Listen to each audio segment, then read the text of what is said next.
வணக்கம் நண்பர்களே. இந்திய வரலாற்றில் 2 பேர் வில்லன்ஸ் ரொம்ப ரொம்ப பிரசித்தமாக இருக்கிறவங்க, ராவணனும் துரியோதனனும். ராமாயண காலத்தில் ராவணன், மகாபாரத காலத்தில் துரியோதனன். ராவணன் என்ன செய்தான்? சீதையை கடத்தினான். அப்புறம் அனுமான் தூதராக போனார். அனுமான் எவ்வளவோ புத்திமதியெல்லாம் சொல்லி பார்த்தார்.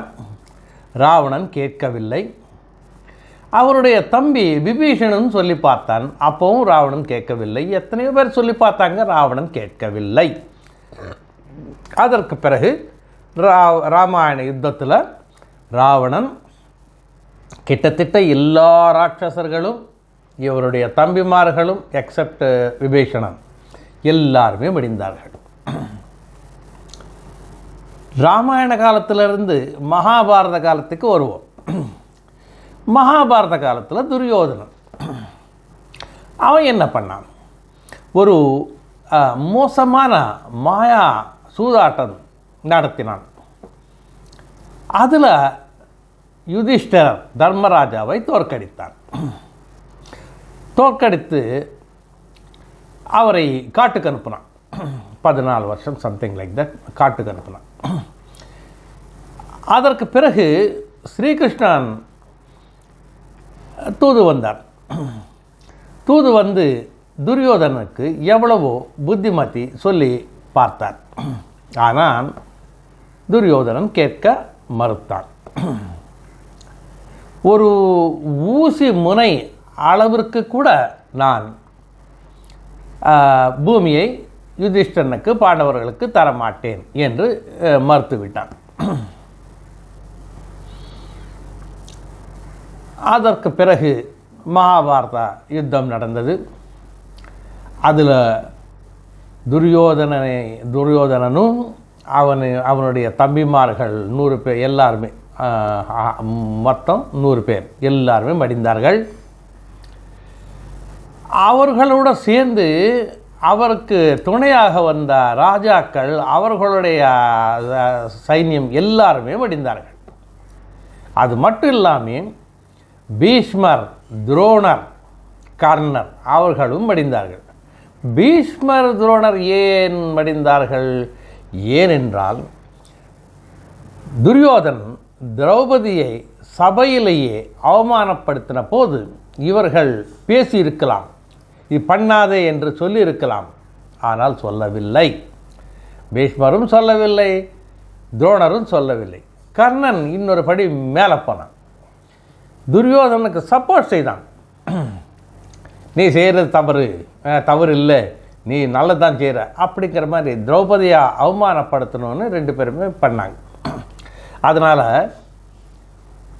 மகாபாரத யுத்தத்தில் எல்லாருமே வெடிந்தார்கள். இப்போது இதிலிருந்து நம்ம தெரிஞ்சுக்க வேண்டிய விஷயங்கள் சில இருக்கின்றன. ஓரளவுக்கு நமக்கு எல்லாருக்குமே தெரியும். உலகத்திலேயே, இந்தியாவிலேயே அட்லீஸ்ட் மிக சிறந்த தூதர்கள் என்றால் அனுமானும் ஸ்ரீகிருஷ்ணனும். அவர்கள் சொல்லியே கேட்காத வில்லன்ஸு ராவணன், துரியோதனன். ஏன் கேட்கல? பேராசை, பொறாமை.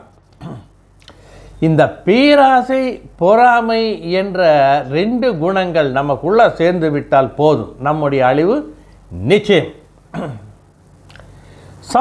சம்ஸ்கிருதத்தில் சொல்லுவார்கள், காம, குரோத, லோப, மோக, மத, மாத்சரியா 6 குணங்கள். அந்த சத்ருக்கள் அப்படின்னு சொல்லுவார்கள். அந்த சத்ருக்கள்னாக்கா நமக்குள்ளே இருக்கிற விரோதிகள், நம்மை அழிக்கவே உள்ள இருக்கும் விரோதிகள். நம்மை அழிக்கிறது வெளியே இருக்கிற விரோதிகளை விட இந்த 6 அந்த சத்ருக்கள் இது பண்ணுற வேலை அதிகம். அதனால் நம்ம இந்த அந்த சத்ருக்கள்கிட்டேருந்து நம்மளை காப்பாற்றிக்கணும். ஆசைப்படலாம், பேராசைப்படக்கூடாது. போட்டியிடலாம், பொறாமைப்படக்கூடாது. அதர்மத்தின் பக்கம் நிற்கக்கூடாது. பீஷ்மர் நல்லவர் தான், துரோணர் நல்லவர் தான், ஆனால் அதர்மத்தின் பக்கம் நின்றதுனால தான் அடிந்தார்கள். இன்னொரு லாஸ்ட் அண்ட் மோஸ்ட் இம்பார்ட்டண்ட் விஷயம் என்னன்னாக்கா, பெண்களை மதிக்காத சமுதாயம் நன்றாக வாழ்ந்த சரித்திரமே கிடையாது. பெண்களுக்கு சம உரிமை இல்லை, நல்ல ரெஸ்பெக்ட் கொடுக்கணும், முதல்ல அது கற்றுக்கணும். சீதைக்கு ரெஸ்பெக்ட் கொடுக்காதனால தான் ராவணன் மடிந்தான். அதுக்கு முன்னாலவே அந்த மாதிரி நிறைய பண்ணியிருக்கான். துரியோதனன் திரௌபதிக்கு ரெஸ்பெக்ட் கொடுக்காதனால்தான் அவன் மடிந்தான். இப்போது நம்ம வெற்றிக்கு என்ன காரணம்? மறுபடியும் சொல்கிறேன், போட்டியிடலாம், பொறாமை கூடாது, ஆசைப்படலாம், பேராசைப்படக்கூடாது, அதர்மத்தின் பக்கம் நிற்கக்கூடாது, பெண்களை மதிக்க வேண்டும். இந்த 4 லெசன்ஸ் நம்ம ராமாயணம் மகாபாரதம் இதை மட்டும் கற்றுக்கிட்டால் கூட நம்முடைய வெற்றி நிச்சயம். கேட்டதற்கு நன்றி நண்பர்களே.